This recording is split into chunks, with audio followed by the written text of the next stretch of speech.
Welcome back. Have you ever discovered a brand of perfume that you really felt was like a hidden gem when you discovered them? That is how I feel about the brand that I'm going to be talking about today, which is Artemique or Artemique. I'm not quite sure how to say it. This brand is fairly new and certainly fairly new to me. I've had their samples in my hands for about 1 or 2 months now, and I've been sampling them quite a bit. They launched their first perfume in 2023 and they've had 4 perfumes so far. And I have to say, I'm really loving every single one of them, which is pretty rare for me. I don't normally love every single perfume in a line. And I do apologize for the background noise. There are planes flying overhead, but that can't be helped.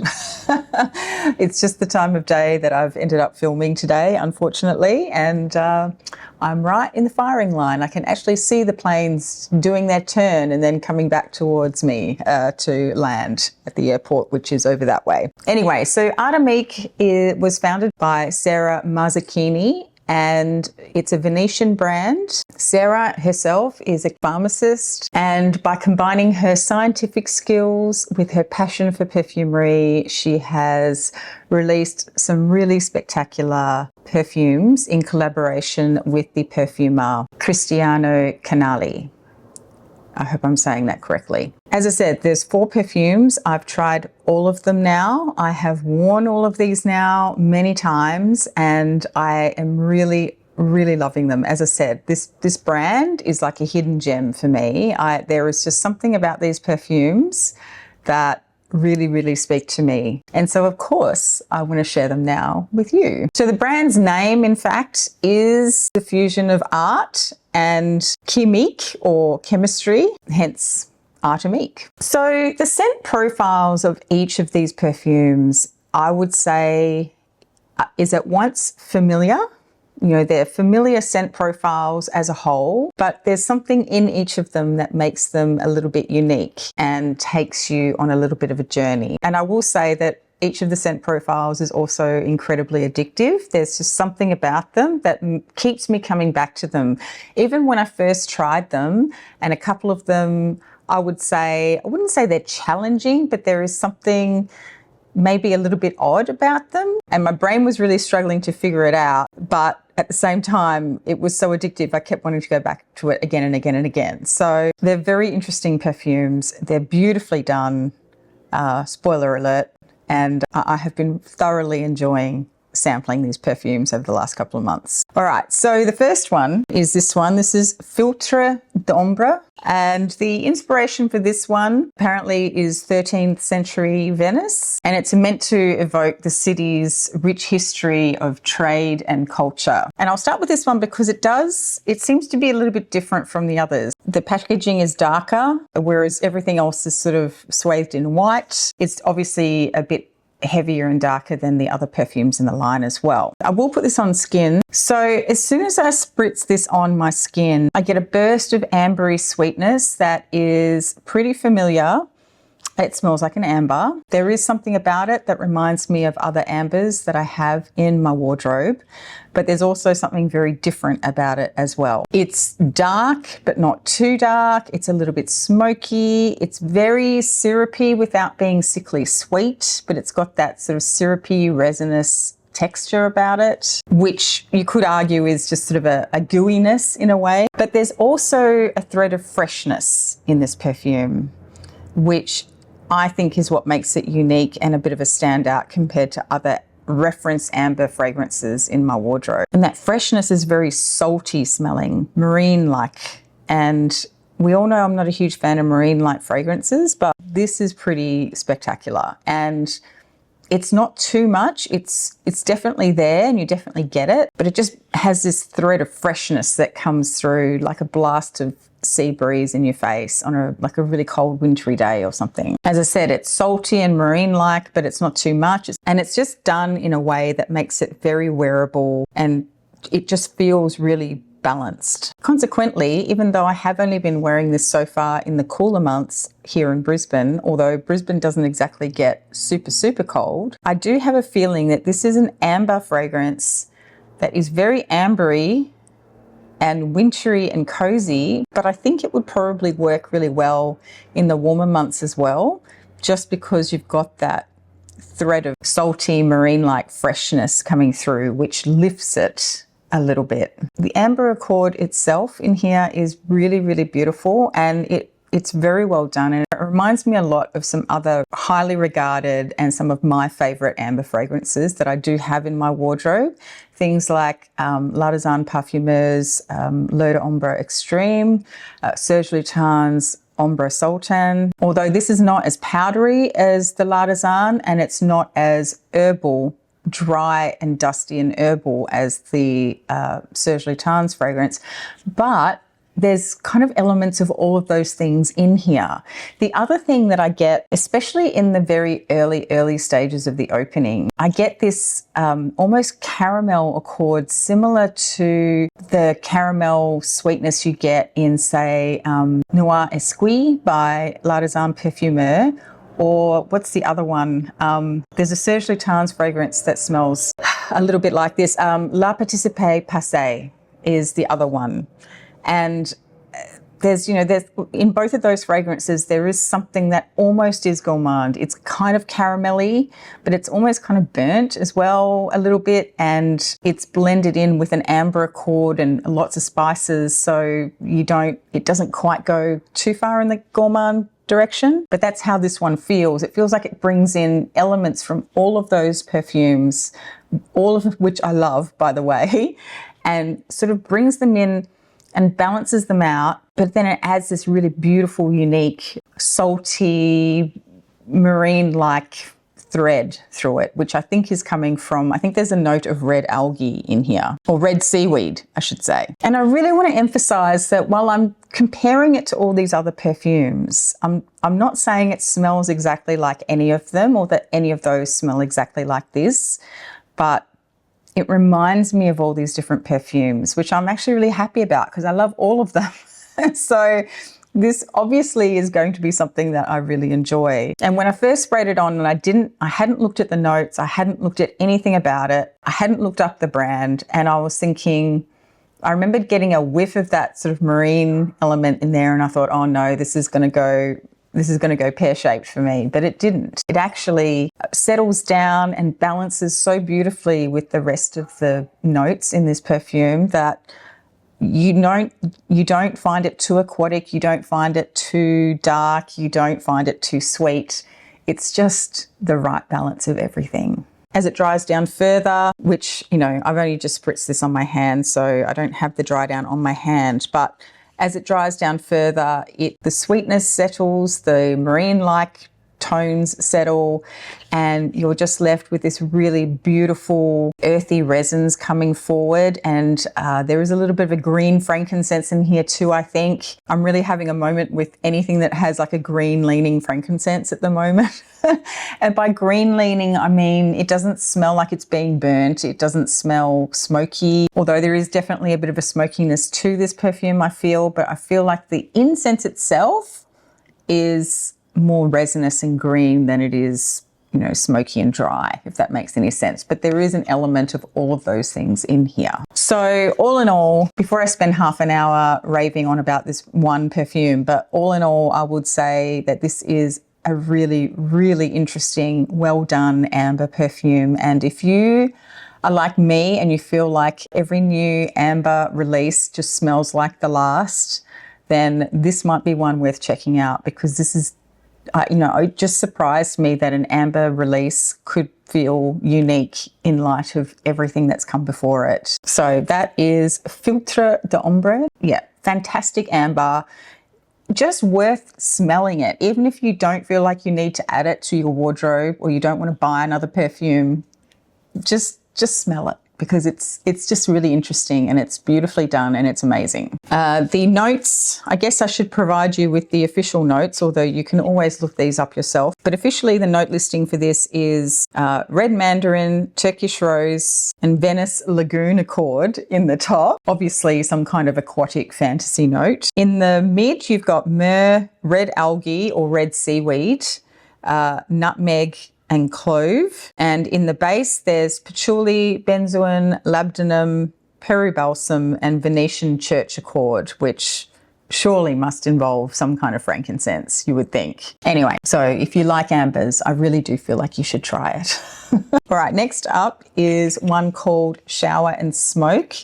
Another really, really interesting one. And in fact, when I posted on Instagram about this brand, I was in a hotel room and I just taken a photo and threw something up on Instagram, and the comments on that and comments on my story, which indicated that this one was a very popular one from the brand for those who have already tried it. So speaking of intriguing profiles, this one was obviously going to be intriguing from the outset, just given the name. The inspiration is the juxtaposition of clean, fresh skin in the presence of a lit cigarette. As a non-smoker, I would say that I have been weirdly drawn to fragrances that have like a cigarette smoke smell to them. One that comes to mind that I tried a few years ago was Eldo Etat Libre d'Orange Jasmin et Cigarette.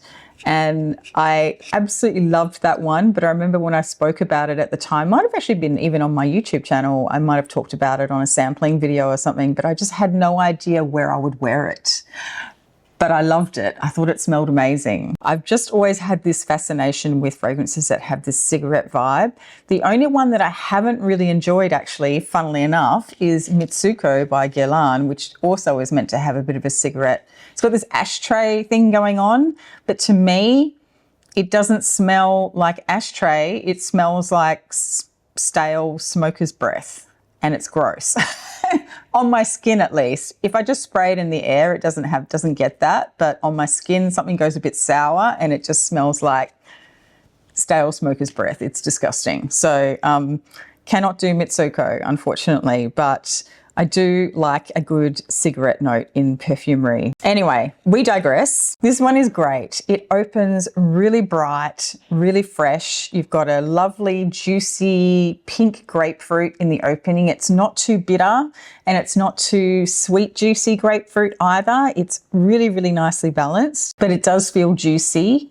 There's also mandarin and orange in the opening as well. I don't know if I guess there is a bit of an orangey vibe, especially on the paper, maybe not so much on my skin, but I definitely get an orange juice sort of vibe a little bit on the paper, but it doesn't come across as being too orangey when I actually wear it. There's neroli in here too, which, I can't imagine a shower fresh perfume that wouldn't involve a neroli note. I'm sure there's plenty, but in my head, I always think of neroli when I think of those sorts of fragrance profiles. And it's definitely present, but it doesn't go too soapy, I don't think. Sometimes neroli can be quite soapy, and that's what puts a lot of people off. But this doesn't go too soapy. I think it's really balanced nicely with those citruses. That juiciness of the citrus sort of stops it from being too soapy somehow. It does have a bit of a hint of an old school cologne, but it doesn't lean too far in that direction either. It's just enough to give it a bit of freshness. I guess you could argue this leans a little bit more masculine, at least in the opening, because of that historical context of a men's cologne. But I feel like this does sit squarely in the unisex category, but I also think that some women might find it a little bit too far in the cologne direction. I haven't worn it on skin, and I do remember that in the dry down there was definitely more of a woody vetiver type base to it, but that really comes in, I think, later in the wear. It's not so much present at the start, but the other element that comes through the longer it wears also is this smoky element, which is definitely there, but I wouldn't be put off by it because it's very subtle. Again, like every perfume in this range, they've just got the balance just right, I feel, with that smoky element and the fresh, clean elements. It's not heavy-handed at all, which is interesting because for me, usually when there's guaiac wood in a scent profile of a perfume, I usually prepare myself for a smack in the face, dark smokiness, because that's kind of how guaiac wood goes for me. But this doesn't do that at all. It's really, really subtle. It's gentle. It's definitely there, but it's more like a gentle suggestion rather than a strong demand for attention. I just find this fragrance to be very elegant, and the smokiness just adds just a touch of, it's just something that almost causes you to catch your breath, like a little gasp or something. It's there, but it's subtle and it doesn't leave you feeling like you're smelling like an ashtray or a campfire. It's great. I really, really, really enjoy that one. And as I said, a lot of people commented that they really love this one when I did that Instagram post. The official note listing for this one is grapefruit, Italian red mandarin and sweet orange in the opening. In the mid, you've got a CO2 extraction of ginger. I have to confess, I don't really feel like I got the ginger in this, but I wasn't really looking for it either. There's neroli and green cardamom. And then in the base, there's Virginia cedarwood, vetiver, and which I'm assuming is a synthetic substitute for vetiver, I'm not sure, and guaiac wood. Anyway, that was Shower and Smoke. The next one is one that had the most comments when I posted on Instagram. A lot of people really love this one, and I have a feeling that this is kind of one of the brand favorites, even though I don't actually know which one is the brand favorite, but I've seen this one crop up in blogs a lot more than any of the others at this point. So I have a feeling that this one is the one that's probably the most liked at this point.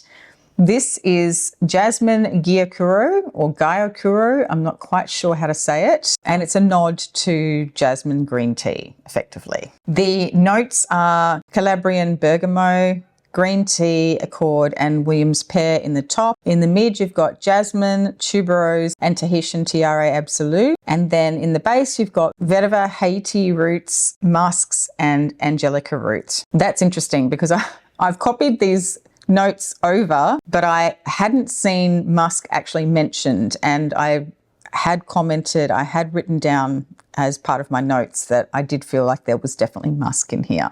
So that's good.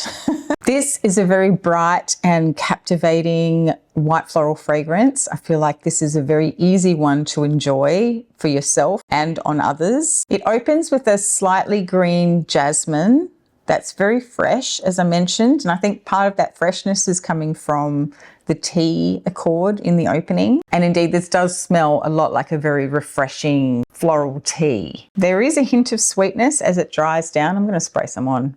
And as it dries down, you get more of these tropical floral accords coming through, which I really, really love. But the thing I like about this particular perfume is it does have a holiday vibe to it, but because of this tea accord that is pretty much present the whole way through in this perfume, that just gives it a more, shall I say, sophisticated edge, which means that it makes it more wearable for the day-to-day. So you're not just wearing this and thinking, I can only really wear this when I'm on holiday because it doesn't really suit an office situation. I don't think that's the case with this one. It does suit a holiday very, very well, but it also suits any other occasion as well, I would say, because it doesn't smell like suntan lotion for a start. I would say that if you like Gardens of India by Parfumoir de Parfum, then you probably would really enjoy this. They've got a similar scent profile, but in my opinion, the tuberose in the Parfumoir is more forward. And here, I think the jasmine is more forward, at least at the start. You definitely get the tiare as it comes through, but I really do feel like that green jasmine takes center stage in this perfume, which is a good thing if you don't like tuberose, I guess. And I also think that Gardens of India is more translucent and citrusy. This feels more lush, a bit more petally, and a little bit more opulent, in my opinion. I really cannot fault this perfume. As a white floral lover myself, I absolutely love it. I think it's entirely wearable. I think it's very pleasant. I don't think it's offensive in any way, shape or form. And it's a really easy one to wear. However, there is definitely a very seductive element to this perfume. It smells very womanly and very feminine and very intoxicating without being too heavy, and it's not suffocating. I really find it difficult to believe that anyone would find this unappealing. Although that said, people who hate white florals really hate white florals. So It's just hard for me to understand that because I love them so much. It also has a lot of freshness about it, not soapiness, but that tear cord really lifts it and makes it very clean smelling as well as being floral. That is Jasmin Gyokuro. And then last but not least, this fragrance I thought actually was going to be least. When I read the profile on this perfume, I thought I am not going to enjoy this, I didn't think I wasn't going to enjoy it, but I just knew that it was going to be perhaps a little bit dicey as to whether or not I would rate it or whether I would enjoy it. This is Coconut Blanket, and it is designed to be like an enveloping, comforting blanket on a tropical beach. And I have to say, this was such a delightful discovery in this line because, again, when I heard the concept, even though I love tropical leaning perfumes, I thought, oh, it's going to smell like suntan lotion, or if it's not going to smell like suntan lotion, it's going to smell aquatic. And if it doesn't smell aquatic, it's going to smell like a really heavy, milky, or dry coconut that's just going to suffocate me. It's all of those things and none of those things somehow. I don't know how they did it. It's magical. The notes are, let me just pull these up. So the notes are Italian lemon, coconut water accord, and mint, nana mint. I don't know what, nana mint. Nana. I'm not sure how you say that. And in the mid, you've got rose, lily of the valley, and magnolia. And in the base, you've got sandalwood, vanilla, and ambroxan. This opens really, I'm going to spritz it on my arm. This opens very bright and sort of innocent smelling. It's very fresh. It is a little bit laundry fresh as well. So I'm guessing there must be some musk in here. Oh God, it's coming off my arm already. It just has this beautiful scent bubble that it creates. It's just like a fluffy cloud. It's coconutty and slightly sweet. You can definitely get the mint as well, which I love. And it is a little bit aquatic in the opening, but again, it's not too much. It feels like when I first put it on, I thought, this is going to go too aquatic and it's going to go crazy, stanky pond water on me, but it didn't do that at all. It's there, but then it settles. And that's just a warning for anyone who is like me and doesn't like aquatic scents. It is there at the start, but it settles down. It's coconutty, it's slightly sweet, but it's not a heavy coconut. And immediately whenever I see coconut water, I always think of Guerlain's Coconut Fizz. This does not smell like coconut fizz. There are some similarities, I guess, at stages of this perfume, but I think Coconut Fizz still is truly coconut water and citruses.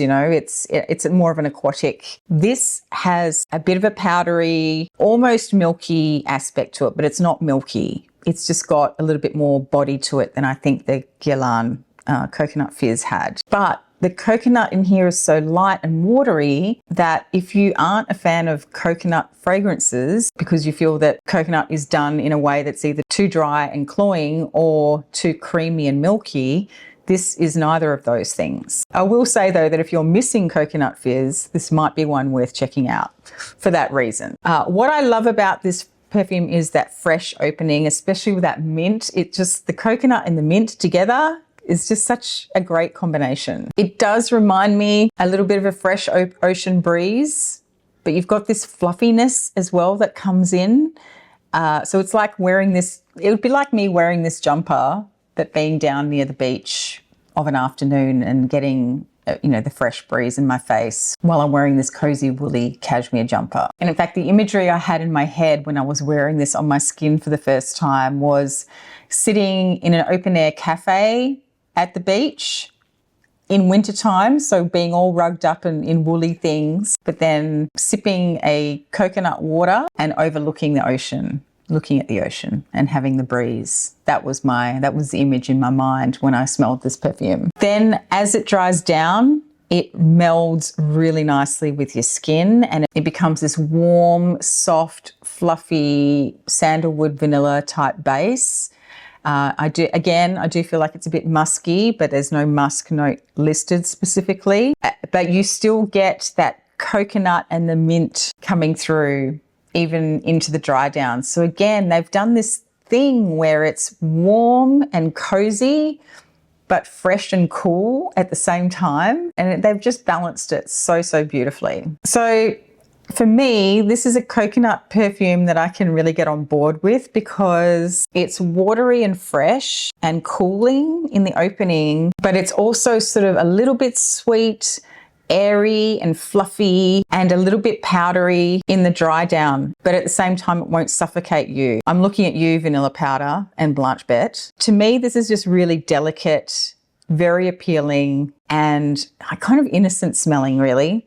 I really like it. I'm really into this kind of thing at the moment. You know, I've been talking a lot about One Way Bridges, Date with a Dame, and Comet by Chanel, 1957.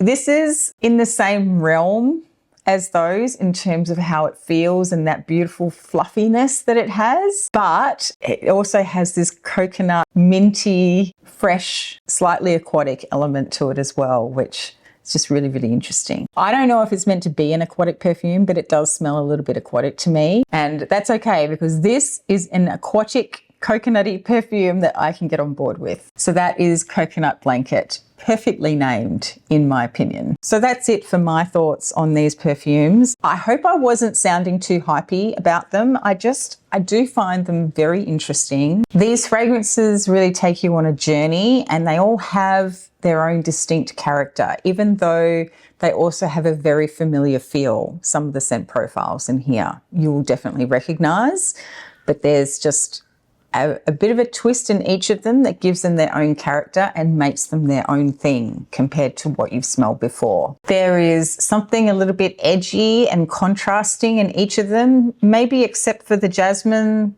one, because I feel like that one is more linear and has less of a contrasting element in it compared to the others, but they're all very unique. But even though they have these sort of contrasting elements, it's been treated respectfully. You know, they've balanced them really nicely, and it feels like a true part of the character that's meant to be there rather than just something that's been thrown in for shock value. These contrasting elements, I think, just really give the perfumes a depth of character. So I have to thank Sarah and Cristiano for bringing these perfumes into existence, because it really has reinvigorated my joy for sampling new perfumes.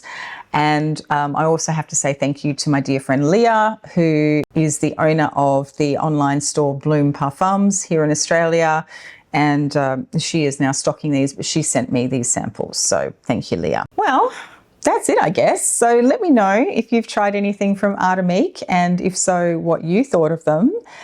And I will leave it there. So I will see you in the next one. Thanks. Bye.